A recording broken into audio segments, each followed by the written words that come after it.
Hello and welcome to Where to Go. I'm James Atkinson, brand manager at DK Witness. And I'm Lucy Richards, senior editor at DK Witness. And welcome to Where to Go, where every fortnight we find out more about the world's favourite travel destinations with the people who know those places best. And today, Lucy, I know we went to LA last week. Yeah. We spoke to Javier. Yes. We're getting a little bit closer to home. Much closer to home, yes. Much closer to home, and particularly a lot closer to my home, I guess. So we are going to Manchester. Manchester, traditionally, often considered England's second city. Manchester's a real sort of cultural hub. It's also a kind of sporting mecca. It's really important in sort of the history of the Industrial Revolution around the world.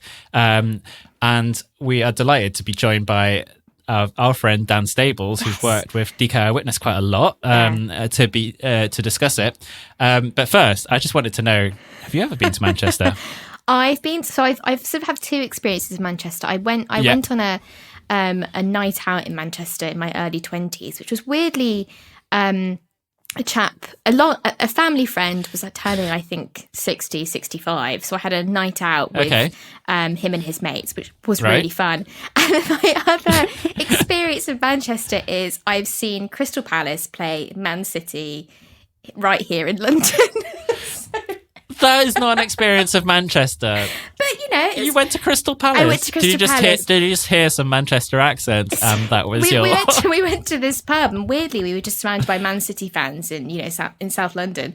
And I had the best day, and it was pouring with rain, and naturally Palace lost. But I just had the loveliest day. Everyone was so friendly, and I really enjoyed the football, and I went for a great Chinese afterwards. That's not a Manchester story, albeit. I mean, I've been to watch football in Manchester, and it is amazing. But one of my greatest football memories is the day when Man City or Man United could win the Premier League in 2013 or so. I was sat in the Albion pub, a really famous football pub in London Fields, sadly no longer with us. And outside was all the United fans, inside was all the City fans, and the score changed, and literally all the United fans outside were chanting and shouting, and then all the City fans went mad, which I think just shows some of the huge passion for the city, exactly, and the pride that kind of exists. And I think Mancunians around the world are really, really famous for that. Yeah, and I'm sure we'll come on to that with Dan. But then, sorry, James, I'm sure you've had some more authentic Manchester experiences than mine. Well, I mean, I'm from the north of England, and all trains in the north run to Manchester, pretty much. Apart from those that run to London.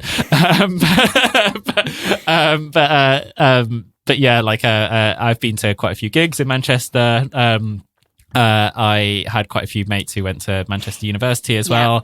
So I went to the famed Fallowfield, a sort of massive student ghetto, which was pretty thriving in the mid 2000s. But also, I've visited there a few times. I played there with my band a couple of years ago, which was really fun. Really cool. It was a few years since I'd last visited the city and saw it kind of changed a little bit. And I don't know, it's one of those places that seems to change and stay the same all the time, which I'm sure we'll touch on with Dan as well.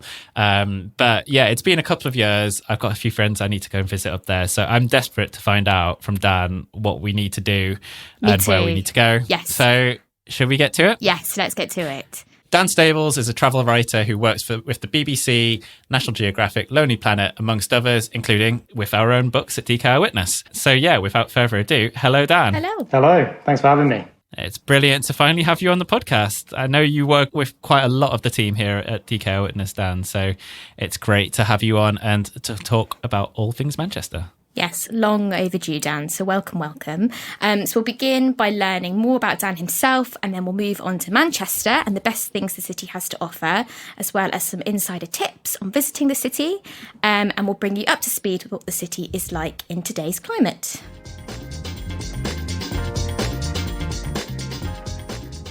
So Dan, what was it that drew you to live in Manchester originally? So I originally moved to Manchester for university. I grew up in the southwest in the middle of the countryside, so I just wanted to experience something somewhere different part of the country, big city. And, you know, Manchester had a great reputation, as it still does, for nightlife, all that sort of thing, which was probably more important to me when I was 19 than it is now. But yeah, so I went to uni here, had a great time. It's one of the best places to be a student in the country. I think it's got, I think I'm right in saying the biggest student population in the whole of Europe, I think, or at least it was certainly then. Because there's, I've heard that too. Yeah, there's like 3 different universities, right, or more. Yeah, so there's Manchester University where I went, and then there's Man Met, and then there's Salford Uni as well, and they're all big universities. So there's a great sort of student scene there. I remember the kind of student ghetto, if you like, where loads of the students live is Fallowfield, which is in South Manchester. Yep. And I think at that time it was the only address in the country where you had to opt in to pay council tax rather than opting out, because everyone was a student pretty much. So yeah, obviously it was a great place to be a student. And then after I graduated, I moved down to London for about 5 years. But then when I became a travel writer and started traveling a lot with work, it just got to the point where paying to rent in London just stopped making sense really when I was going away for months at a time. And so I decided to leave London, still had lots of friends up in Manchester, and so that was that decision made really. Great. I'm guessing that you're now not living down in that sort of very studenty hub in Manchester. I'm guessing you found whereabouts are you living now then in the city? So right now I live in the city centre. Technically it's Salford because of the side of the River Irwell that I live on. So historically that the River Irwell divides Manchester and Salford. And nowadays it kind of runs pretty much close to the middle of Manchester city centre. So I live just on the other side of it, near to the Lowry Hotel and the Manchester Arena and the Cathedral, a few of the sort of landmarks nearby. So it's about a 15-20 minute walk of anywhere else in the city centre, really. Having said that, I'm just about to move. So I've been here for 4 years, and I'm going to move to Didsbury, which is kind of like a sort of leafy suburb in the south of Manchester, lots of nice parks and stuff. So yeah, looking forward to that. Because that is a point, like Manchester is not just the city centre, it's not just even Salford as well. It's like, there's Greater Manchester kind of encompasses loads of different places from like Bury to Oldham to Didsbury, etc. It's pretty huge. And I think it competes with Birmingham and the West Midlands for like being sort of the UK's second biggest hub, really. Yeah, for sure. Yeah. And there's definitely, obviously, like my experience now living in the city centre is very different from my experience of being a student when I was living in Fallowfield, and then again living in the suburbs will be very different again. But they all have their sort of pros and cons. So like where I am living right now is so great because it's so compact that there's so much variety within a small area. You know, like I said, everywhere is within walking distance. And that's especially stark coming from London, where, you know, there's that cliche that everywhere takes an hour to get to when you live in London. Yes. And Yeah. Whereas here, it's like, you know, pretty much all my friends who also live in town, I can get to within like 10, 15 minutes. And brilliant. So, yeah, you could be like vintage shopping in the Northern Quarter, and then you could go for a few drinks in Ancoats or something, and then you could be having dinner in Chinatown, and they're all only like a 10-minute walk away from each other. And so it means you can be really spontaneous. You can just call someone up and say, what are you up to tonight? And we could go out for a drink or go for dinner or something. And that's the nice thing about being in the city centre, because it's like you're already immersed in the sort of life of the city. Absolutely. And what do you, I know this is quite a tricky question because it can be pretty broad, but what do you love most about Manchester? Yeah, obviously, like you say, it's hard to choose just one thing, but I would say that for me, it's about the food and the drink. I'm a big foodie. I like a drink as well. And there's just so many, again, because of that compactness and the amount of variety there is, you know, there's so many sort of world cuisines you can have, and increasingly also British restaurants are coming to the fore more here, like they are in London and in lots of cities as well. It's getting a bit more recognition. But so I would say the food and the drink. The fact that you can walk pretty much everywhere. Then out in the suburbs, again, there's great green spaces. I mean, Manchester isn't associated with the city centre is not good at all for parks and green spaces. But once you get out to the suburbs, there's absolutely loads around Didsbury and Chorlton. There's a big chain of parks which all connect with each other, which sort of run along the banks of the River Mersey. So there's Fletcher Moss Botanical Gardens, which is all full of like exotic plants, and there's Chorlton Water Park, Kenworthy Wood, Sale Water Park, various others. So yeah, once I move there, there's no excuse for me not to start running again. That's for sure. I will always find an excuse not to run. Yeah, I'm sure I will as well. But, yeah, beyond that, I think just generally the kind of attitude of the place and of Mancunians is, people think of Manchester and they think of like Tony Wilson and the Stone Roses, the Gallagher brothers, this kind of swagger. Yeah. And you'd think that those people might be quite extreme examples of it, but actually you do kind of encounter it everywhere. And there's this confidence about Manchester, which is very kind of cross-disciplinary. Like there's the music, but there's also very significant figures in other fields, like Emmeline Pankhurst was Mancunian, Alan Turing is very associated with Manchester, and there's the great football teams. So there's this kind of air of success, which is quite inspiring to be immersed in, I'd say. Yeah. There's a lot of, certainly when I've been to Manchester a few times, there's a lot of pride there. And, you can see like I Heart MCR, like stickers everywhere pretty much. And, there's a real kind of love of the city and a love of that kind of culture as well. And a pride of being, of being slightly different, I guess, which is quite cool. Yeah, absolutely. Yeah.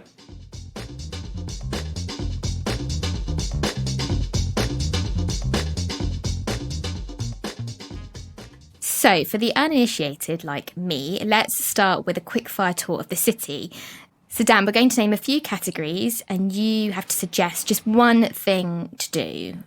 So, clear your mind. Are you ready? I'm ready. Cool. Great. So, first off, your favourite thing to see in Manchester? Okay, I would say probably the John Rylands Library, it's on Deansgate, which is kind of the main commercial street in Manchester. And it's surrounded by all these more modern buildings, sort of glass, steel buildings. But then there's this amazing building which looks sort of like a Gothic cathedral, all like vaulted ceilings and statues and stained glass and stuff, even though it was purpose-built as a library in, I think, about 1900. And it's probably the most amazing building in Manchester, I would say. But it also contains some amazing manuscripts which are like either on display or you can request to see them. So they've got like the oldest known fragment of the New Testament, loads of medieval, like illuminated manuscripts, rare sort of Chaucer manuscripts, things like that. And it's just in a place where, most of my other sort of recommendations are probably going to be to do with going out to eat and drink or where to watch the football and stuff like that. It's just something which is an amazing sort of cultural thing to do. So I'd recommend that everyone does that. A temple to literature. Well, we're all for that. Yeah, nice. Absolutely. So next up, you mentioned before that you like a bit of a drink. So what just one thing you'd like to drink? So the one drink I would say is, and this will probably, I'm thinking in particular of my girlfriend's reaction to this, which is just, she absolutely hates this kind of thing. But I'd say a nice pint of ale, like Cheshire Cat is a nice local ale. Proper stuff like room temperature, flat. English ale. Hand pulled. Exactly, yeah. And I'd say probably the most amazing pub, if you can call it that, or bar in Manchester, is a place called Refuge, which is in a building which is now on the ground floor of a hotel called the Kimpton Clock Tower Hotel. But it's a very it's a local landmark really in Manchester. It was built in the 19th century as it was an insurance company's building originally, but then it became the Palace Hotel, which was very iconic. And now it's under different ownership. On the ground floor is the Refuge, which is this massive bar, restaurant sort of area where it has all the building's original features, like these glazed tiles, big arches, chandeliers, and then in the middle there's a huge glass sort of atrium, which they call the Winter Garden. And it's such a nice place to nestle in for a few drinks, and they do a really good roast as well if you're there on a Sunday. So I'd definitely say to everyone to check out the Refuge. Excellent recommendation. Sounds perfect. That and a pint of ale. I love it. So then, leading on actually from a roast, how about your favourite place to eat, and what are you eating there? So Manchester is famous for a place called the Curry Mile, which is a mile of curry restaurants. And it's it's in Rusholme, which is kind of just south of the city centre. And it's near the university's area. So when I was a student there, when lots of people who are students there now, they kind of make it their business to try and figure out the very best curry house in the Curry Mile. And by my reckoning, there's only one winner, which is a place called Moodley, where they just do like great. It's nothing kind of, so many places in Manchester included now, like Indian street food, and it's, doesn't really bear that, well, it might bear a relation to Indian street food, but it's kind of 15 quid for like a little small plate of something. And it's a sit-down restaurant. But this place is just kind of, it's like a traditional kind of British Indian curry house, but they just do such good food. So they do a dish called a railway Cindy, which is like a really good sort of lamb curry. So yeah, that's what I'd recommend. Excellent. Lovely. That's a great choice. I do remember going to the Curry Mile about 2007 and not finding the best curry in the world, to be honest. But clearly my friend had not done his research. Sorry, Alan. Okay, moving on. So your favourite activity? Okay. Well, I'd say one thing that everyone should try and do at least when they're in Manchester is to try and get to a football match. Whether or not you're into football, it's just such a great... I mean, it's not always possible to get tickets for, the big teams. But tickets for cup games in particular sometimes do go on general release. And even if they don't, you can get like a light membership, which is like costs like 20 quid or something. And then you get access to more of the match tickets go on sale. And Manchester really is, whether you're into football or not, it's one of the football capitals of the world, certainly. And going to Old Trafford to watch Man United is one of the great sporting experiences you can have. I know that there is another place in East Manchester where they have the odd game, but I think it's got to be Old Trafford, really. I was going to wonder where your allegiance was, Dan, but I think you've made that pretty clear now. That's Well, even if the trophy cabinet's looking a bit sort of dusty these days, there's still it is an amazing. I mean, having said that, it is easier to get tickets for Man City because they tend not to sell out because not as many tourists will go and stuff. But if you sort of keep your ears to the ground, it's normally possible to get a ticket for somewhere, and it is an amazing experience. So finally, Dan, your favourite museum or gallery in Manchester? I'm going to say, not just as a great museum, but as a kind of general cultural introduction or historical introduction even to Manchester, I'd say definitely go to the Museum of Science and Industry, which is sort of close to the city centre in an area called Castlefield, which has a lot of like industrial heritage and is free, like a lot of British museums. And it's a great introduction to the history of the Industrial Revolution, which shaped so much of modern Manchester and obviously the wider world as well. And it's on the site of the world's first ever passenger railway station, which was, so the railway line was between Manchester and Liverpool. And it's in, still the old buildings and stuff. So it's an amazing place to tell that story. And they have great exhibits like old aircraft and trains and cotton mill machinery and things like that. I would say the Museum of Science and Industry is probably top of that list. That's a really good shout. And with that, well done on completing the quickfire round. Thank you. And now we're going to go into a few more general kind of things to do. And this is your time to like kind of say any extras and other things that you might want to do. So imagine your friends are coming to visit you. How would you introduce them to the city? What's the first thing you'd like to do? And by friends, Dan, we mean me and James. Okay. Well, like I said, I think the food and drink is such a big part of Manchester. for me at least. So I'd probably take people. There's one place that I always like to take people, which is it's like a place called Mackie Mayor, and it's like a food hall, which is in an old Victorian market hall, and it still has a really sort of retro sort of look, like this, like a glass ceiling and these old sort of amazing old pillars and stuff. But and they've kept it kind of looking that way. It still looks a bit sort of like rough around the edges, but in this amazing building. But then they've got these really great food vendors. There's actually the company that owns it have also got a place in Altrincham Market, which is in sort of on the edge of Greater Manchester, and then another one in Macclesfield as well. But just a great choice of food, like really good pizza, good ramen, tacos, stuff like that, and a couple of bars as well where they do like nice wine and stuff on tap, and beers obviously and stuff like that. So that's a really nice place to sort of linger for a while, maybe go for a nice long lunch, something like that. That's in a part of town called the Northern Quarter, which along with Ancoats, which is just next door, are these kind of former industrial areas where the old warehouses and cotton mills have been repurposed into like trendy bars and restaurants and galleries and stuff. It's kind of equivalent to like the Baltic Triangle in Liverpool or the Ousburn in Newcastle is like that as well. So yeah, I mean, you could spend all day just sort of touring those areas. And then New Islington, which is next to Ancoats, has a nice marina. So if it's nice weather, which is a big if, obviously, in Manchester, but that's a nice place to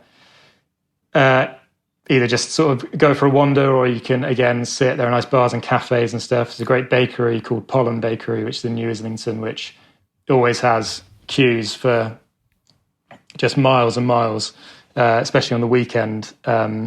But if you go at the right time, then that's, also a nice place to sit outside of. So I probably would always start in that part of town. Other things that are good, I mean, I mentioned the Museum of Science and Industry is a great place to get a kind of overview of Manchester's like cultural history. There's also not too far from there's a place called the People's History Museum, where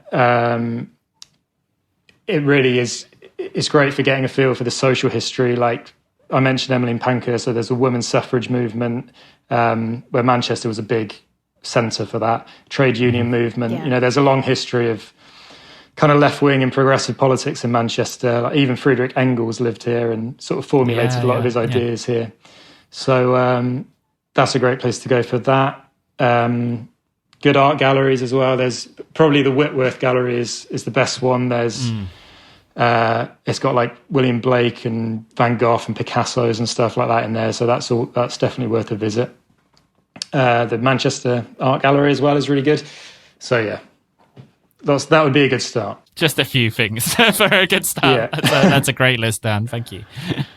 So then how about any hidden gems, Dan, sort of that you're willing to share with us and listeners? Okay. So I'm not sure, for people who live in Manchester, they might sort of think this isn't really a hidden gem, but it's the kind of thing that people who aren't from Manchester probably don't tend to do it that much. And that is, I'd say, go to Chorlton, which is like a suburb, not very far, easy to get the tram there from the city centre or get a cab. And there's a road on Chorlton called Beach Road, which is just lots of really nice sort of pubs, boutiques and cafes and stuff.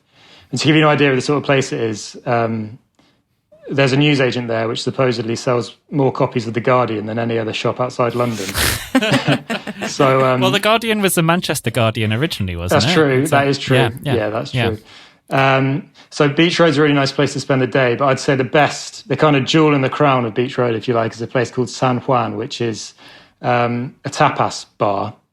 And you go in and it's very kind of traditional decor. It's like, tiled walls, sitting on wooden stools, and the food is just really, really good, really authentic. It's like being in like Seville or Granada or something like that. And I mean, again, notwithstanding the weather, but if it is a sunny day, it's a great place to sit outside as well. And so I'd say, definitely go to San Juan. They also never used to do reservations, but now post-pandemic, they do now. So that's a little silver lining. I know we might get onto that, but yeah, so that's what I'd suggest. A nice day out on Beach Road. Cool. And I mean, you've mentioned a little bit about this before in terms of like kind of getting out of the city centre, going to, you are literally starting to move out of the city centre yourself anyway. But if you're sort of going to the surrounding region, so as we talked about that kind of Greater Manchester region, are there any like brilliant sort of activities to do or brilliant things to do? Yeah, absolutely. I mean, again, lockdown, like for lots of people, I spent a lot of lockdown trying to find places to go for a walk. You know, lots of people who live in a city. Well, I mean, London obviously is amazing for green spaces. Central Manchester, not so much. But there's a place in the north of Manchester called Prestwich. And there's a place there called Prestwich Forest Park, which I feel like when people talk about like the best parks in Greater Manchester, it never really gets mentioned that much. But it's got, it's like a massive area of woodland. There's a lake and stuff. It's got mountain bike tracks, if that's what you're into, really nice walking trails. So there's that. And then further south, there's, you know, I mentioned all these great parks in the Didsbury and Chiltern area. But then you don't have to go very far from Manchester to be touching the edge of the Peak District. And so Macclesfield Forest, for example, which is right on the western sort of fringe of the Peak District, is a brilliant place to go. It's probably about, I don't know, maybe an hour's drive, if that, from Manchester. And yeah, just a massive area of woodland with amazing walking trails and stuff. And then obviously the rest of the Peak District, just last weekend I was out sort of near Leek, which is maybe slightly further than that, but still not very far at all. A bit slightly closer to home, Macclesfield, like I said, has some really cool places to eat and drink, and Macclesfield Picture Drone is one of them. So there's a lot. I mean, Liverpool is not far either at all. In the I was other going to direction. say, it's what, like an hour's drive or something, or half an hour's drive and to Manchester? I mean, the train is probably a fair bit less than that. So, and Liverpool is obviously a brilliant city in its own right. So yeah, there's a lot of stuff. Yeah, I was going to say, like a couple of years ago, I went to like the Forest of Bowland as well, which is on the other side where like Clitheroe and stuff is, and that bit, and that's not technically the Peak District, right? But it's like kind of really stunning in itself. It's stunning, yeah, it is. There's an amazing pub there called the Parker's Arms. I don't know if you've been there. But is that the place with the pies? Yeah, the place with the pies. Yeah, exactly. Yeah. We did go there. It's the best. Yeah. It's just, I don't know, maybe the best pie I've ever had, potentially. Wow. Quite possibly. Wow. Okay. Big claim, but yeah, you heard it here first. Cool. Well, thanks for like kind of introducing us to Manchester, Dan, and we're going to find out next a little bit more about the sort of present and the future of Manchester. Whether you want to go wild swimming in the fairy pools of Skye, take a windswept walk along the Jurassic Coast, or scale the heights of Snowdonia, or even follow Dan's lead and hit up the streets of Manchester, your DKR Witness travel guides to Great Britain make sure you experience all that the country has to offer. Find DKR Witness Great Britain in all good bookshops now, or via the link in our episode bio. So Dan, how has Manchester evolved during the last sort of few years? Manchester's changed massively even since I first moved here, like 10, 12 years ago, I think it was. So you can't turn a corner now in the city centre without seeing like a new high-rise, like luxury apartment buildings springing up, cranes everywhere because of all the building, but the pace of change in this sort of edgier, like cooler neighbourhoods is always is so fast as well. Like when I first moved to Manchester, the Northern Quarter was sort of the kind of edgy place to be. And then that moved to Ancoats, and then now it's probably moving out to New Islington now. It's in the same way that it happened in London, right? First with Shoreditch, then like Bethnal Green and Hackney and on. It sort of spreads out. Yeah.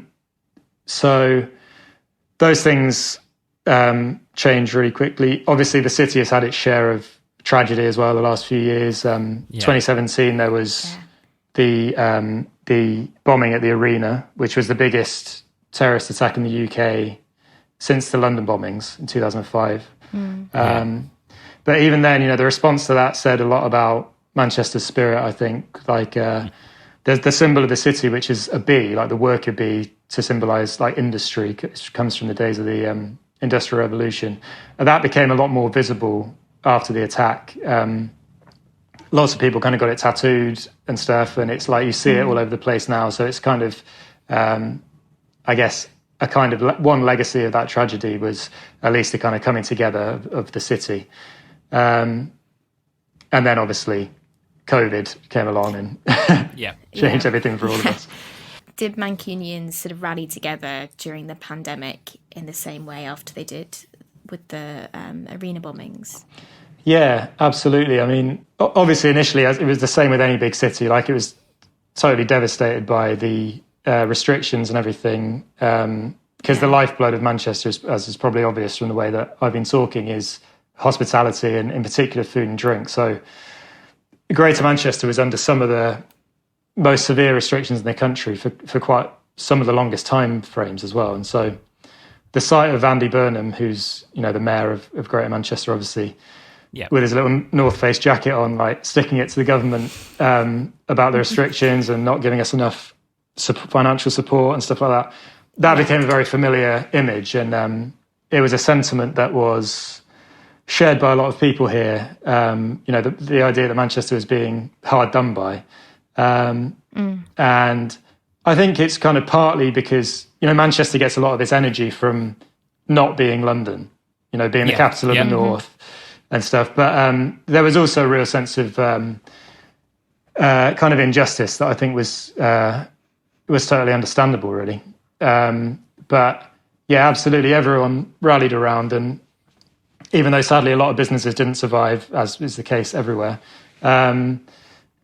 Manchester as a whole now is definitely sort of back, and it's even buzzier than it ever was. And I'd say that some things have actually improved as a result of the pandemic and the restrictions and stuff. So a lot of the Northern Quarter, for example, was pedestrianised to allow bars to have outdoor seating, when indoor wasn't allowed. Yeah. So that's going to be permanent now. So there's this kind of parts of the Northern Quarter, there's this sort of feeling of slight like cafe culture, I'd say.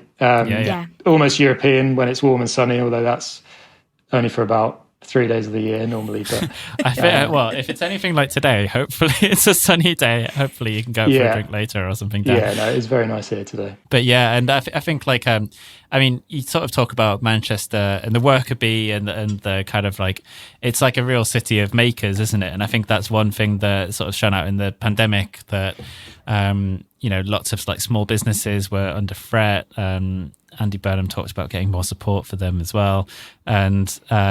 And yeah, sadly, I think some of them have gone, but hopefully does everything feel like it's back open now? Everything feels like it's kind of welcoming once again.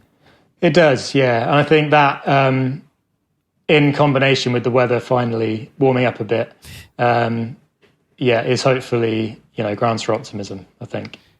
Fantastic. And I mean, whilst we're on the weather, when is the best time to see Manchester? Spring or summer, I would say, definitely.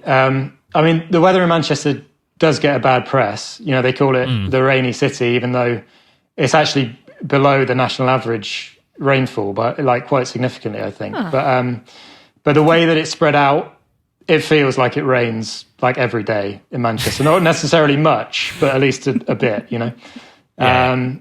And it's not that cold here, but it's just the winter can just feel very grey and gloomy and long. So, but summer's nice and quite often warm and quite often sunny, even though there's always a sort of lingering possibility of some rain. So I'd say bring a jacket, but spring and summer, when you can stay outside, are the best. Maybe if you do want to go to a football match, spring or late summer, because obviously the season is off between May and August, but you can always go to the cricket if not. Yeah, otherwise wrap up very warm. But I was actually going to say, like, I've been to Manchester quite a few times, quite a lot when I was younger as well. And one of the things that, like, I think and you mentioned this in some of your best things to do, like there's loads and loads of like old pubs that are like stained glass that like have original features and so on. Those are maybe one thing that are slightly better in the rain, like they're nice like havens almost. That's true, nice and cozy, yeah. Manchester has a huge music legacy. Is there any music festivals or sort of city events that anyone should, that our listeners should be heading for? Yeah, so there's Parklife Festival, which is normally in June. Last year it was in September, I think, because of the way that the restrictions came back. I think it's due to be in the summer again this year. Big electronic music festival, which is in Heaton Park in North Manchester now, which is funny. Like, I remember when I was at university, I went to I think it was the second ever year of it. And back then it was just in a tiny little park, which was like opposite our halls of residence. And now it's this huge thing with like massive acts from that world playing. So yeah, there's Parklife is probably the biggest kind of music event.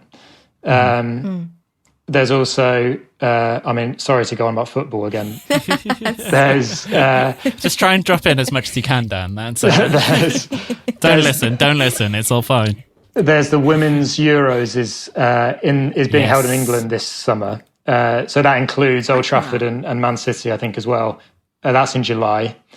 Cool. And there's cricket as well. There's a tournament called the 100, which is at Old Trafford Cricket Ground, which is like a new sort of short format of the game. Maybe not one for the purists, but it'd probably be a good day out.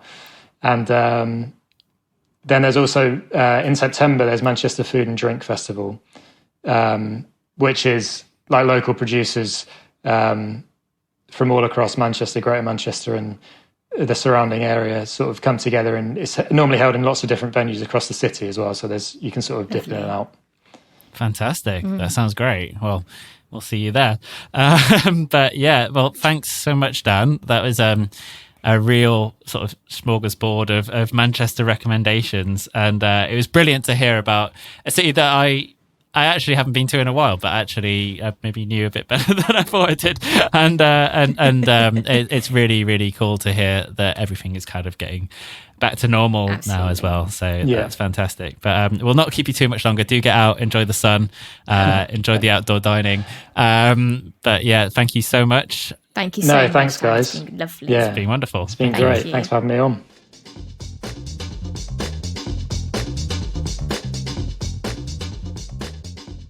So a huge, huge thank you to Dan. That was wonderful. It's so nice to finally have him on the podcast.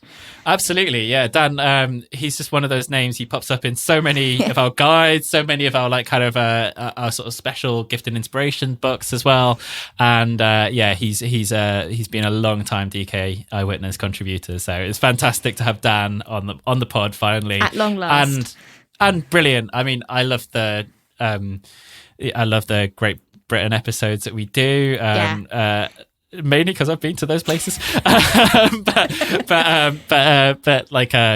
it's amazing to kind of hear more about Manchester, like a real spread of things, a real spread of experiences as well. So thank you once again to Dan. Thank you so much, Dan. So if you want to keep track of what Dan's up to, you can check him out on Instagram at Dan Stabs or on Twitter at Dan Stables.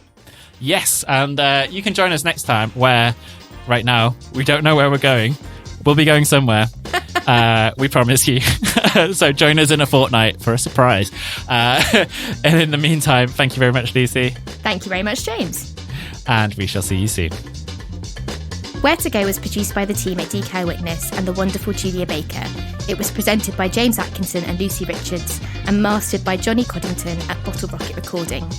For more information about DK Eyewitness, follow us on social media at DK Eyewitness or visit dk.com/eyewitness. And don't forget to please like, rate, review and subscribe the show wherever you get your podcasts. Your support means so much to us.